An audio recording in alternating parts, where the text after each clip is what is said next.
इतना दुखी नहीं है जितना दूसरे के सुख से दुखी है। हमको कितना दुख है इस बात का दुख नहीं, पड़ोसी हराम को इतना सुखी क्यों हो गया इस बात का दुख है। मेरा घर एक महले का है इस बात का सुख नहीं है, इसका 2 महला क्यों बन गया इस बात का दुख है। अरे सोच, कई लोग तो मरे ही रहते, क्या रे तू घर में तो है नहीं, ये पड़ोसी का बन कैसे गया इतना अच्छा, इस बात का दुख है। तो भागवत ने कहा विश्व उत्पत्ति आदि है 3 का।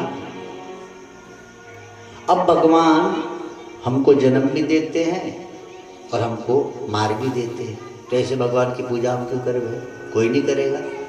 तो व्यास जी ने आगे फायदा बताया, फायदा के बिना तो आदमी कुछ करेगा ही नहीं कलयुग का। अच्छा किसी से कहो कि ये तुम्हारा बाप एक दिन तुमको मार डालेगा, तो कल सुबह आपको प्रणाम क्यों करेगा, बप्पा रे तो कसाई है। भगवान हमको प्रलय कर देते, तो कह रहे हैं 3 काम भगवान और करते हैं। क्या? तापम त्रयम विनाशाय श्री कृष्णाय नमः। भगवान 3 काम और करते हैं। क्या? भगवान की जो शरण चले जाता है, भगवान का जो नाम का जप करता है, तो व्यास जी कहते हैं कि भगवान उनके 3 दुखों को दूर करते हैं। 3 दुख कौन कौन से? इसी 3 दुख में सब दुख आते हैं। तापम त्रयम विनाशाय, तो 3 दुख क्या है? आध्यात्मिक दुख, आदि दैविक दुख और आदि भौतिक दुख, 3 ताप कहे गए। अब आध्यात्मिक ताप किसको कहते हैं? शरीर का रोग होना, शरीर बीमार पड़ गई तो दुखी है, बेटे बेटी ठीक नहीं है तो दुखी है, इसको कहते हैं आध्यात्मिक ताप। भगवत शरण जाने वाले के दुख दूर हो जाते हैं। भगवान की भजन करने वाले लोग प्रायः देखे होंगे बीमार कम पड़ते। कोरोना में कितना सब बीमार थे, एक भी साधु संत को हुआ? क्यों? तापम त्रयम विनाशाय, उनके रक्षक भगवान थे। हम लोग घरों में तो बेचारे कहाँ रहते, हम लोग कितना सैनिटाइज कर रहे थे, कितना नहाते। उनके पास क्या था? बड़े बड़े महंतों के पास था, लेकिन जो बेचारे फक्कड़ साधु घूम रहे उनके पास क्या था? सोचो, बहुत लाशें मिली, कहीं मिली थी क्या किसी साधु की लाश? मेरे तो मर गया कोरोना से। तापम त्रयम विनाशाय, जो भगवान की शरण है शारीरिक रोग से नहीं, भगवान उसकी रक्षा करते। फिर आदि भौतिक, ऐसे लोगों को भूत प्रेत की बाधा नहीं सताती। किसी बाबा को भूत पकड़ा, आप पड़ोसी के यहाँ भोजन करने जाओ तो पता लगा खीर में लौंग खिला दी।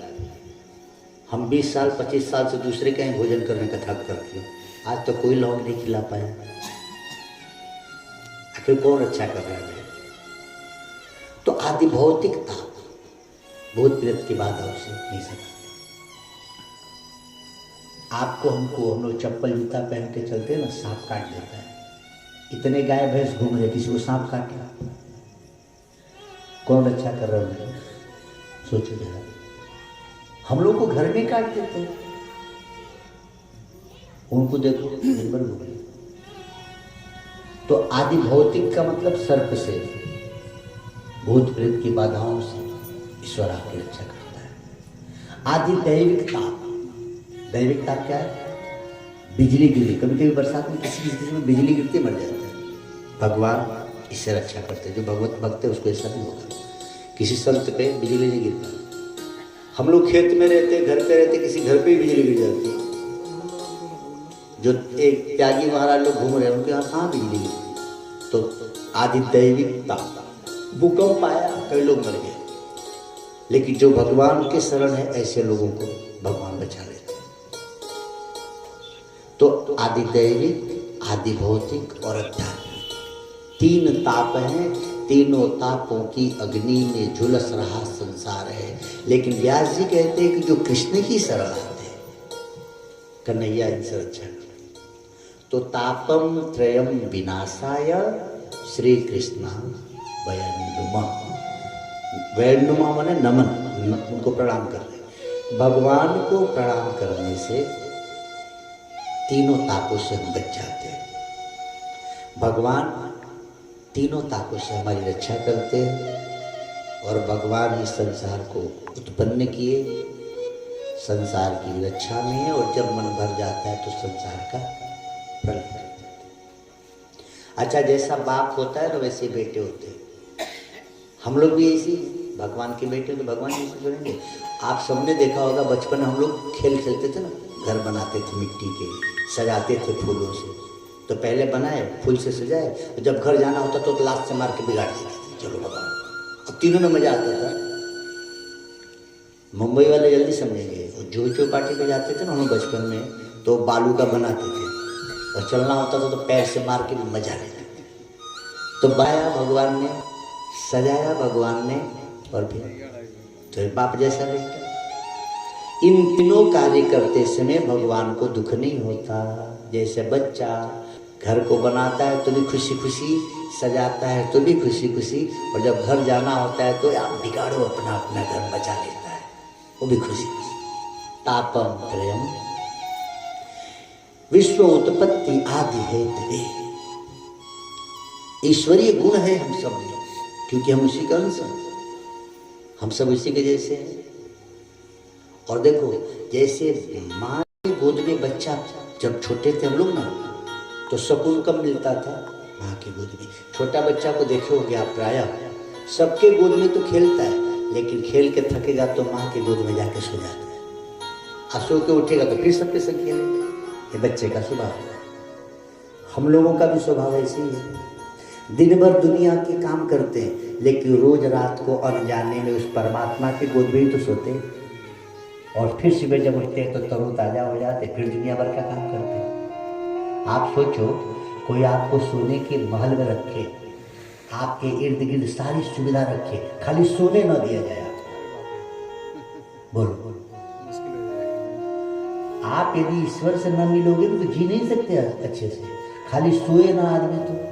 अच्छा, आप सबका अनुभव है, रोज सोते हैं ना, सोने के बाद याद रहता है आपको कि आप गुप्ता जी हो कि पंडित जी हो? याद रहता है क्या?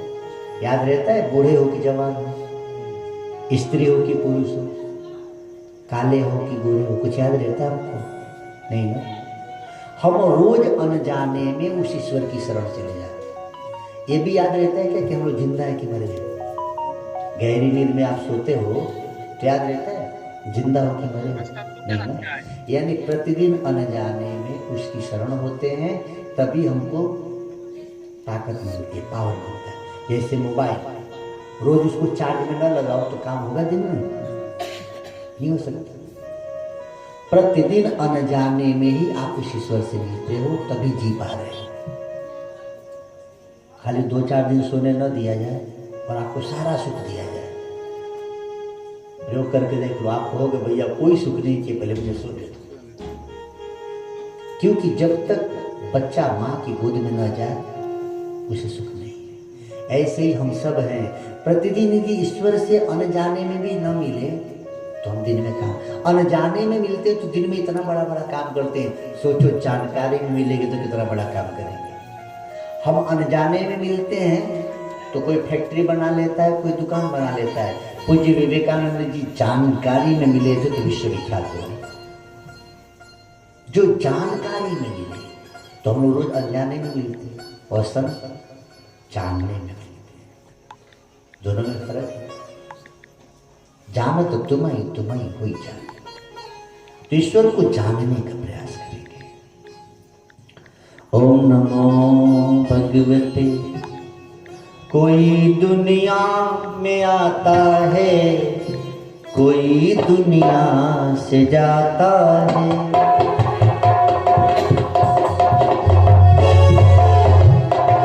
कोई दुनिया में आता है, कोई दुनिया से आता है। कोई दुनिया में आता है, कोई दुनिया से जाता है। ये चक्कर रुक नहीं सकता, कोई इसको चलाता है। ये चक्कर रुक नहीं सकता,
प्रभु को जो बुलाता है। कोई दुनिया में आता है, कोई दुनिया से जाता है। कोई दुनिया में आता है, कोई दुनिया से जाता है। सबसे बड़ा सत्य यही है कि एक दिन सब जाएंगे।